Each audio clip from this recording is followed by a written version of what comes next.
Olá pessoal, tudo bem com vocês? Nos estudos bíblicos dessa semana, a gente vai dar uma olhadinha sobre como os reformadores interpretaram 1 Coríntios 12.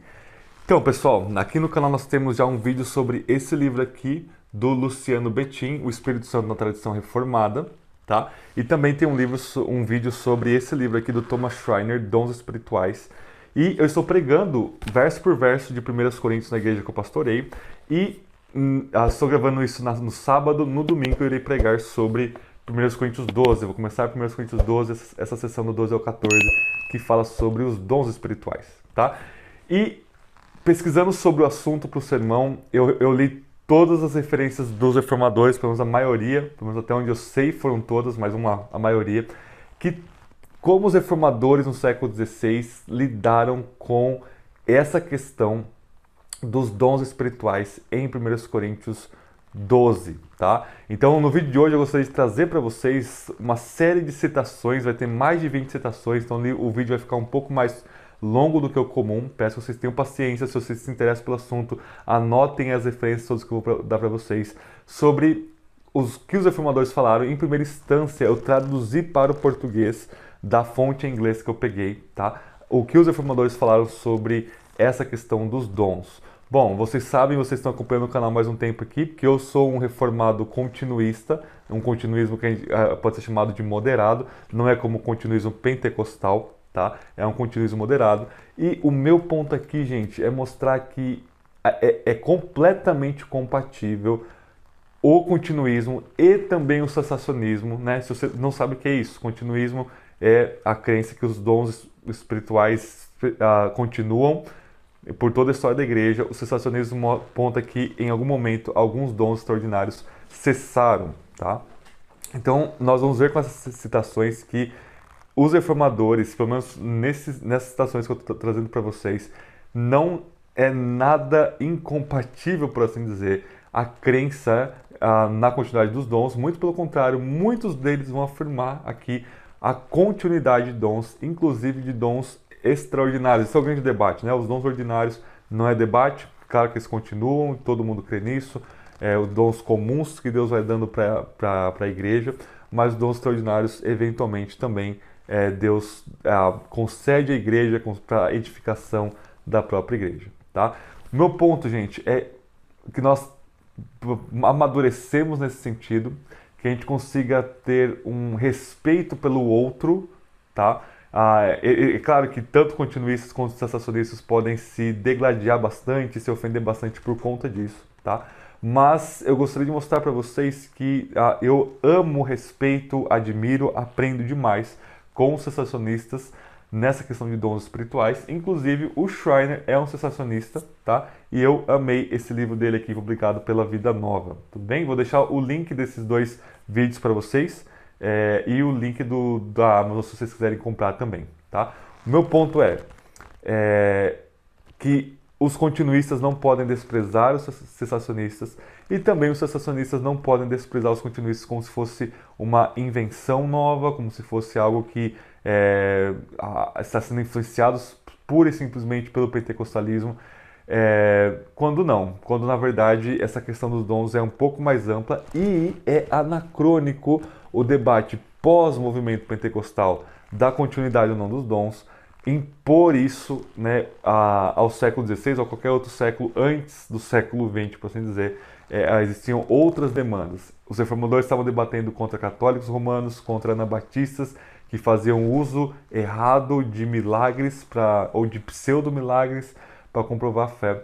Mas nós vamos ver nessas citações que eles não eram contra essa questão dos dons. Inclusive, vou trazer um reformador, que é o Vermigli, que eu gosto demais dele, que vai dar muita base para o cessacionismo, e a gente vai ver que não tem lá muito mistério ou muita exclusividade nisso, tá? É possível ser um continuista e afirmar o que o Vermigli afirma em seus escritos sobre os dons, tá? Então, vou gravar isso agora no slide aqui para vocês no computador, tá?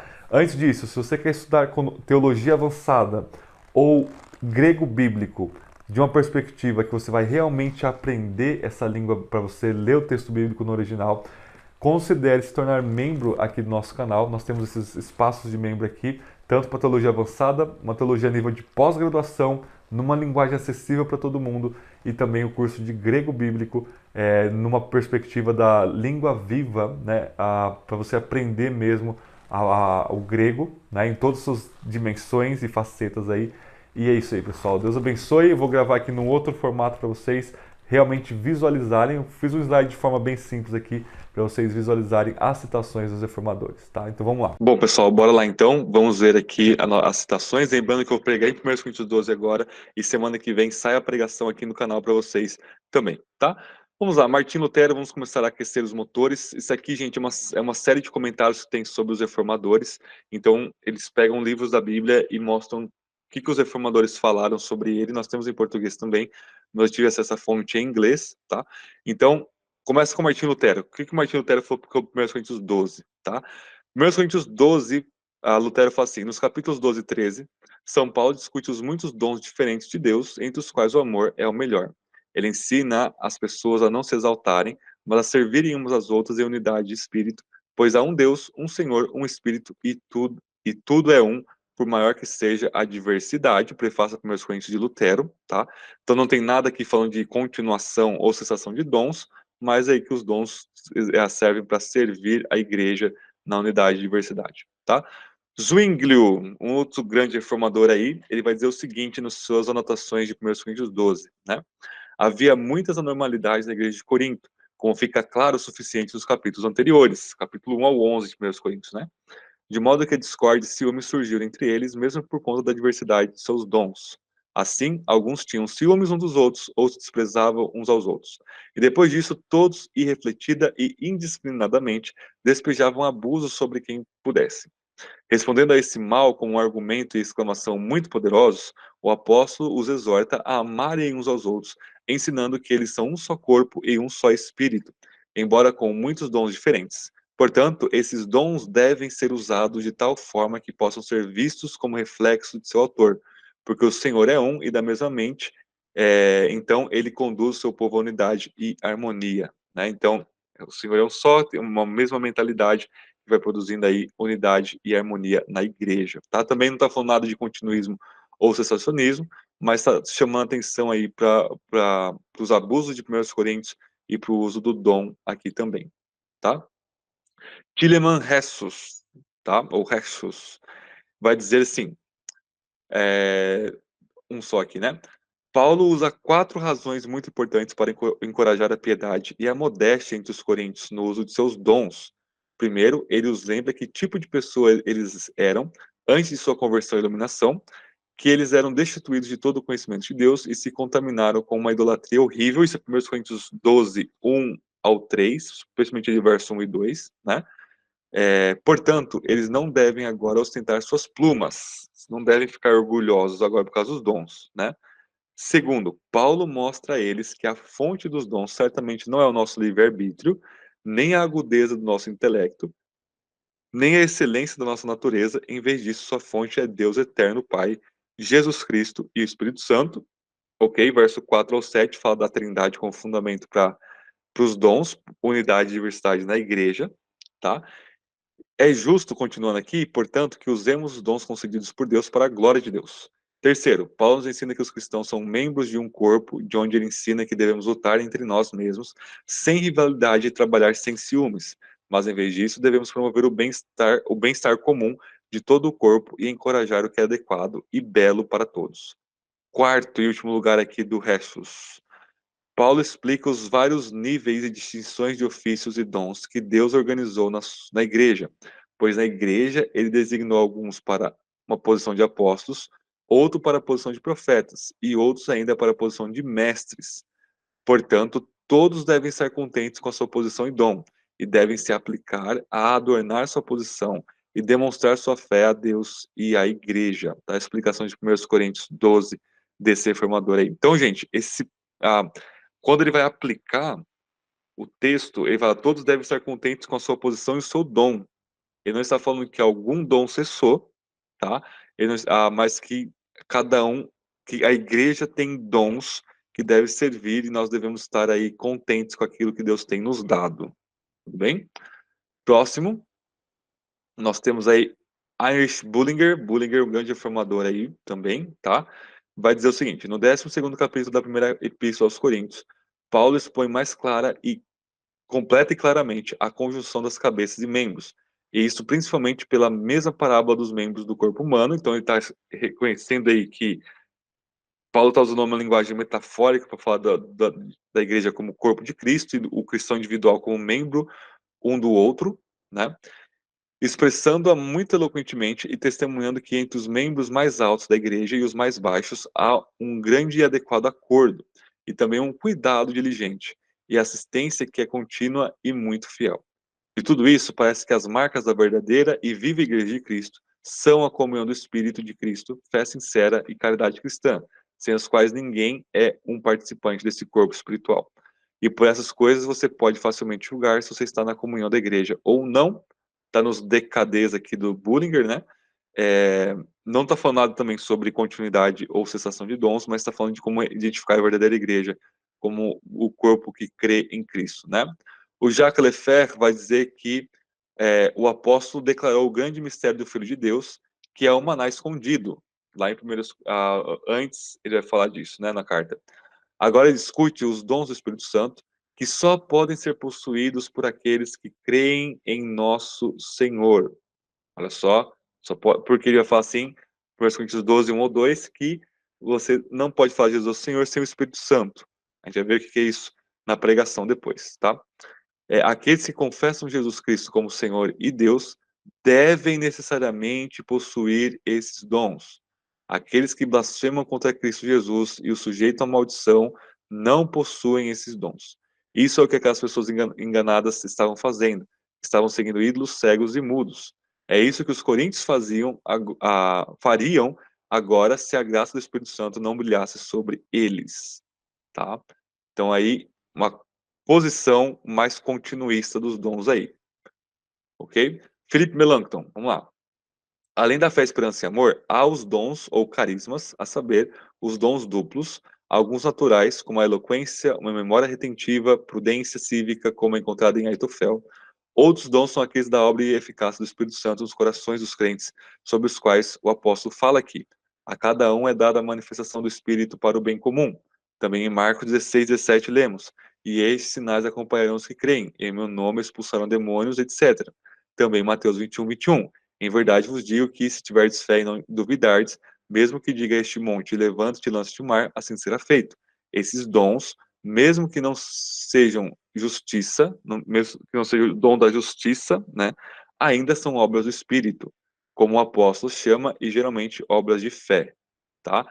Então aqui, a posição de Melanchthon também deixa aberta aí a posição da continuidade dos dons, tá? Então existem os dons naturais, existem os dons espirituais, e ele cita Marcos 16 e Mateus 21 para dar sustento à tese dele aí, tá bom? Ele continua ainda, dizendo, segundo lugar, gente, e então, o que a gente conclui disso, né? Tais dons não pertencem sempre aos justos? Realizar milagres pertence somente aos piedosos? Pessoas más também não têm um dom de profecia? Eu respondo. Então, essas são as objeções, né? Eu respondo, o Melanchthon falando. É certo que alguns milagres são truques de demônios, como foi o caso dos mágicos de Faraó, e o que Paulo chama em 2 Tessalonicenses 2,9 de prodígios fingidos pela atividade de Satanás. E também os milagres que agora acontecem naqueles santuários católicos, nos quais as multidões e a turba se aglomeram. Mas não me lembro nas escrituras de haver um exemplo de alguma pessoa má que realmente realizou milagres pelo poder divino. A respeito da profecia, isso é certo. Então, a profecia tem gente má que usa, né? É, que toda a profecia verdadeira é a fala do Espírito Santo, mas o Espírito Santo às vezes fala através dos ímpios, como através de Balaão em Números 24 e de Saul em 1 Samuel 19. Eu não falo das profecias de casos como o de Caifás, de João 11, isto é, aqueles que profetizam sem saber que estão profetizando, né? Em vez disso, casos de profecia ocorrem quando a pessoa que profetiza sabe com certeza que está profetizando por meio do Espírito Santo, como Balaão e Saul. Então, até os ímpios podem ser usados pelo Espírito Santo aí em algum dom para edificar a igreja. De novo, não está falando da cessação desses dons, né? Wolfgang Musculus, que nasce em 1497 e morre em 1563, vai dizer: A declaração apostólica é clara: não quero que vocês sejam ignorantes. O zelo dos anticristãos não é de forma alguma apostólico quando desejam subverter a igreja com a escuridão da ignorância. Devemos a eles toda aquela confusão, superstição, impiedade e corrupção que persistem agora em algumas igrejas de nossa era. Aqui estão as declarações desses filhos das trevas. Gente, olha só, os filhos das trevas são contra o dom do conhecimento, né? Leigos não devem aprender as Sagradas Escrituras, nem devem lê-las. Os escritos bíblicos fazem hereges. Aqueles que andam simplesmente andam bem, na simplicidade, né? Andam bem. Como se andar na simplicidade significasse andar na ignorância, com os olhos fechados, em vez de viver com sinceridade, sem engano e astúcia. Eu imploro a vocês como que essas pessoas afirmarão com o apóstolo a respeito de assuntos espirituais, irmãos? Não quero que vocês sejam ignorantes. Então, quem fala isso não pode estar crendo em Paulo aqui, né? Se ao menos toda a igreja pudesse finalmente obter o verdadeiro conhecimento de assuntos espirituais e pessoas espirituais e começar a discernir entre o verdadeiro e o falso, então contra os católicos, contra o pessoal que prega a ignorância. Hoje em dia você tem muitas igrejas e falsas igrejas que pregam que você não pode estudar teologia, não pode estudar a Bíblia, tá? Isso aí é ser contra o que Paulo vai falar, que ele não quer que sejamos ignorantes em relação às questões espirituais, tá? E, portanto, está afirmando a continuação do dom da sabedoria, dom do conhecimento, dom do discernimento de espíritos e assim por diante. Uma questão mais tranquila aí no debate, né? Martim Lutero. O próprio Cristo explica o ofício e a pregação do Espírito Santo e que ele deve ensinar e dizer na igreja. O Espírito, ele diz, testemunhará sobre mim ou de mim, né? Da mesma forma, ele me glorificará, pois tomará do que é meu. Está citando João, né? 14:16 aqui. Ele terá uma maneira tão simples de falar que não saberá pregar nada além de Cristo somente. Se ele deve testemunhar Cristo e glorificá-lo, então ele não deve elevar nada mais do que possa obscurecer Cristo e roubar sua glória. E quem faz isso certamente não está falando do Espírito Santo, mesmo que tenhais grandes dons e seja chamado de professor, bispo, papa, conselheiro, né, ou mesmo apóstolo ou anjo do céu. Entre os coríntios, alguns negligenciaram pregar Cristo somente. Em vez disso, apontaram para os próprios apóstolos, escolhendo entre eles um Cefas, outro Apolo, o terceiro Paulo, né? Então não adianta falar sobre dons e descentralizar Cristo. Isso é uma questão muito importante aqui, a centralidade da glória de Cristo e não da glória dos homens, né?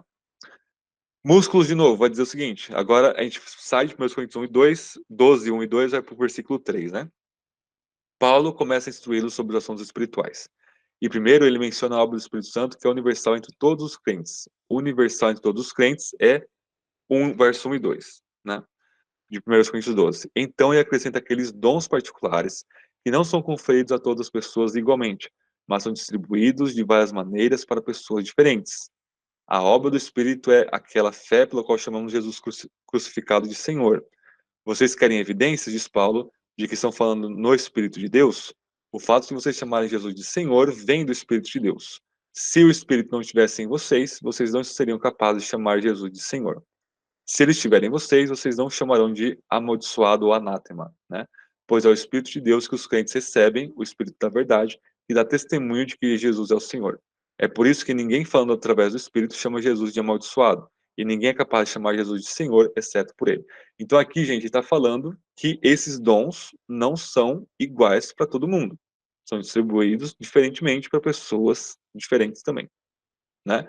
David Dixon vai dizer o seguinte: Paulo atribui dons ao Espírito Santo, que distribui dons ordinários e extraordinários de acordo com as necessidades da igreja. Paulo atribui as funções e ofícios a Cristo, pois sendo Senhor em sua casa, designa os serviços que lhe agradam, chama para os ofícios que ele quer e emprega aqueles que são chamados em suas funções como ele quer, né? Mas várias operações ou exercício de vários tipos de dons, Paulo atribui no versículo 6 a Deus, Pai, né, que assim como ele é o princípio de todas as coisas, assim ele opera eficazmente em todas as coisas. Agora, o apóstolo não distingue entre essas três categorias de coisas, a saber, dons, ofícios e operações, como se essas três categorias, como se viesse de uma pessoa da Trindade, em vez de todas as pessoas da divindade. Em vez disso, Paulo faz essa distinção para que possamos ser mais facilmente levados pela mão a aprender a distinção entre pessoas divinas, entre as pessoas divinas e a sua unidade de essência. e para que possamos observar a igualdade das pessoas da Santíssima Trindade e a sua unidade em dons, ofícios e operações de dons, e observando essa igualdade, possamos todos juntos lutar pelo bem da igreja e pela glória de Deus. Então, ele está falando da atualidade do que ele está explicando. Nessa questão, são os dons que nos mostram a Trindade. Então, tanto o Pai, o Filho e o Espírito, igualmente, eles dão dons para a igreja, operações para a igreja, poder para a igreja, testemunhar sobre o Evangelho para o bem da igreja e para a glória de Deus. Né? John Colet é um católico, mas muitos consideram um precursor da Reforma também, de alguma forma, né? Ele vai dizer o seguinte, tá? Ele morre logo no comecinho da Reforma, ali em 1519, né? Os seres humanos são por si mesmos impotentes, estúpidos, perversos e finalmente infantis.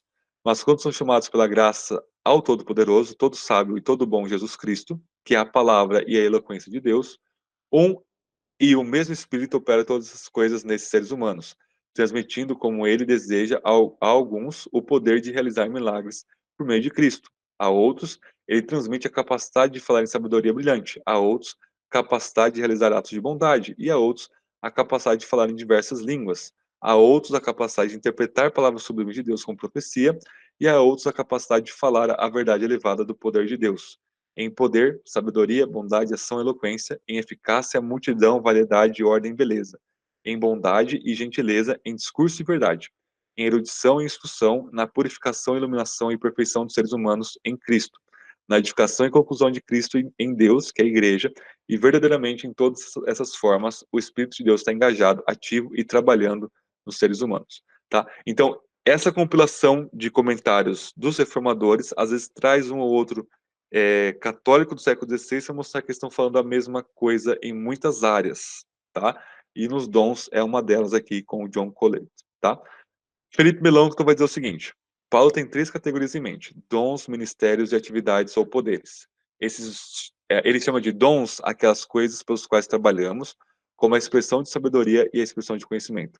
O apóstolo chama de ministérios aqueles profetas e mestres, como ele mesmo explica mais detalhadamente.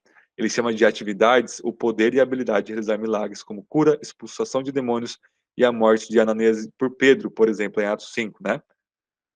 Além disso, essas são parte do argumento de que ele começou acima. É o mesmo Espírito que se derrama sobre a igreja de muitas maneiras diferentes. Assim, todos nós que fomos cheios do mesmo Espírito devemos estar de acordo.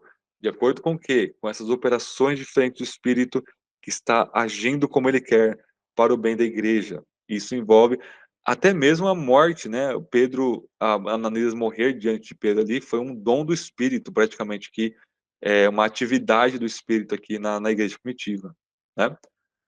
Wolfgang Musculus vai ah, colocar um monte de questões relacionadas aos deuses que os coríntios achavam aqui que cada deus dava um dom diferente, mas na igreja é, é o mesmo Deus que faz todas as operações de diversidade de dons, né? Ele vai dizer aqui embaixo, ó, assim parece apropriado reconhecer nessas passagens, seguindo Crisóstomo e Ambrósio, a Santíssima Trindade de pessoas divinas, já que não vejo nada que impeça essa interpretação. E quando Paulo fala sobre esses dons em Efésios 4, ele diz algo semelhante: um só Espírito, um só Senhor, um só Deus e Pai de todos.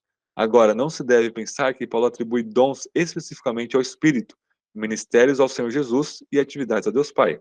Todos os dons de Deus são de Deus Pai, por meio de Cristo, no Espírito Santo. Deus realiza seus dons em nós, por seu Espírito, por meio de Cristo. Olha só, quando o Músculos vai aplicar isso, né, também falando da Trindade em 1 Coríntios 12, ele está falando, ele não realizou, ele realiza os dons nos Coríntios, ou na igreja primitiva, e não em nós. Ele está falando em nós, na atualidade lá do século XVI, tá? Então, continuidade dos dons aqui em Músculos, ok? João Calvino vai dizer o seguinte, no seu comentário de 1 Coríntios 12, 7. Paulo agora mostra o propósito para o qual Deus deu seus dons, pois eles não os confere a nós em vão, nem pretende que sejam usados para exibição. Portanto, devemos perguntar, qual é o uso adequado deles, né, dos dons? Paulo responde pros a synferon, isto é, para que a igreja possa obter benefício deles. A manifestação do Espírito pode ser tomada em um sentido passivo, bem como em um sentido ativo. Em um sentido passivo, porque onde quer que haja profecia, ou conhecimento, ou qualquer outro dom, o Espírito de Deus se manifesta. Olha só, interessante isso aqui, hein? Em um sentido ativo, porque o Espírito de Deus, quando nos enriquece com qualquer dom, olha só, quando nos enriquece com qualquer dom, desbloqueia seus tesouros com o propósito de nos manifestar aquelas coisas que de outra forma teriam sido ocultas e encerradas. Ok? Um reformador aqui é luterano, David Chyträus, alguma coisa assim, né, em alemão aqui, né? Vai dizer o seguinte: Paulo, nessa passagem, lista 9 tipos de dons do Espírito Santo. O primeiro dos quais é a logosofia, ou a palavra de sabedoria, a saber, um conhecimento completo de todos os artigos da doutrina cristã, unido a uma verdadeira e sincera piedade, ou a um verdadeiro temor a Deus e fé, onde cada decisão e ação coincide com a vontade de Deus. A sabedoria nessa passagem também inclui uma luz excepcional e mais perfeita, que não apenas entende a verdadeira doutrina corretamente, mas também reconhece discernavelmente erros e falsas opiniões. E tal tipo de sabedoria espiritual brilhou em Paulo, Agostinho e Lutero, pois foi desperta por Deus através da experiência de tentações e lutas e confirmada através de terrores e confortos. Tá? Então está no postil sobre a Epístola para o 10º domingo após a Trindade, do David Chyträus aí, mostrando a continuidade desse dom de sabedoria em Agostinho e Lutero, pelo menos 2 exemplos que ele dá aí na história da igreja. Tá? Vamos continuar aqui. Ele ainda vai dizer o seguinte: fé é uma confiança segura fixada em Deus, o dom da fé, né? A realização de coisas grandes e maravilhosas com uma coragem poderosa e invencível, a obtenção de liberdade de perigos graves que parece desafiar a razão humana em situações não menos difíceis do que mover montanhas.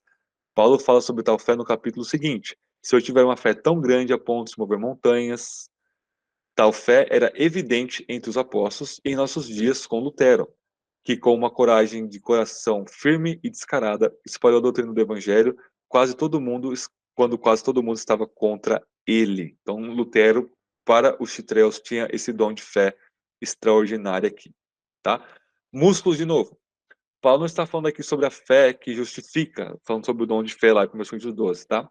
Que é comum a todos os crentes, sem a qual Deus ordenou que não podemos ser salvos. Em vez disso, ele está falando sobre a fé em sinais e milagres, como Crisóstomo e Jerônimo reconheceram. Olha só, Crisóstomo e Jerônimo reconheceram aqui isso, né? Na igreja dos eleitos, o Espírito de Deus não dá fé em Cristo a alguns, esperança a outros e amor a outros ainda. Em vez disso, ele capacita todos os eleitos a crer em Cristo, esperar e antecipar a vida por vir e amar seus irmãos e irmãs. Embora ele dê essas coisas em medidas diferentes, a alguns mais do que a outros. No entanto, ele dá o quanto é necessário a todos. Agora, a fé que Paulo aqui classifica entre os dons espirituais, Deus não dá a todos, mas apenas a alguns. Não está falando que cessou, mas que Deus dá esse dom extraordinário para alguns, né? Ele continua. Paulo fala sobre a cura milagrosa de doenças que Cristo prometeu no último capítulo de Marcos para aqueles que creem nele, dizendo: esses sinais acompanham os que creem em mim. Eles imporão as mãos sobre os enfermos e eles serão curados. Os apóstolos empregaram a cura com grande benefício na propagação da fé no nome de Cristo, como é visto na história do homem aleijado sentado na porta do templo, a quem Pedro restaurou a saúde e levantou-se. Agora, como há muitos tipos diferentes de doenças, Paulo usa o plural, dizendo para outros dons de cura. Ele incluiu aqui não apenas pessoas com febre, paralíticos acamados, mas também aqueles que são cegos, surdos, mudos, coxos, etc. Dons de cura eram especialmente aplicados a pessoas que ainda não tinham chegado à fé em Cristo, que por essa demonstração do poder miraculoso de Deus e reconhecendo a bondade de Deus em curá-los, eram encorajados a crer no Evangelho. Sinais miraculosos como esses foram adicionados para confirmar a graça de Deus. Tá? Vermigli, Pedro Mártir Vermigli, um reformador que eu gosto bastante, é um gênio. Eu estou traduzindo o livro dele agora, tá? Ele vai ser um pouco mais sensacionista aí, né? Ele vai dizer assim: dons da cura, pelo qual vários tipos de doença eram curados, era muito comum na igreja no início. Esse tipo de bênção atraiu os descrentes para o evangelho e era necessário para os crentes, porque eles frequentemente não tinham acesso a médicos, pois os pagãos geralmente não se apressavam em ajudá-los quando os crentes estavam sofrendo de doenças. Em vez disso, quando a perseguição aumentava, os pagãos queriam matá-los. Mais tarde, os crentes nem sempre tinham lazer, comida saudável ou dinheiro necessários para recuperar a saúde. Mas agora a situação é diferente e, portanto, milagres desse tipo foram eliminados. Sei que algumas pessoas mencionam que o imperador Vespasiano tinha em seu dedo o poder de curar.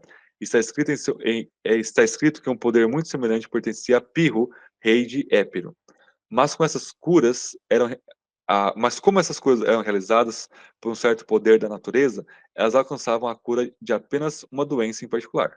Mas esse dom do Espírito Santo trouxe ajuda a pessoas com todo tipo de doenças. De fato, Deus concedeu seu poder até mesmo para trazer os mortos de volta à vida. Irineu relatou que esse dom do Espírito Santo continuou na igreja até o seu tempo. Ok, vamos lá. Vermigli está falando aqui que o dom de cura foi eliminado não por uma questão de o cânon fechou ou porque os dons cessaram, mas porque nós temos agora acesso, pelo menos aonde se tem acesso, a uma boa medicina.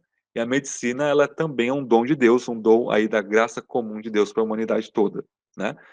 E ele está falando que por causa da medicina, não é necessário o dom de cura, tá?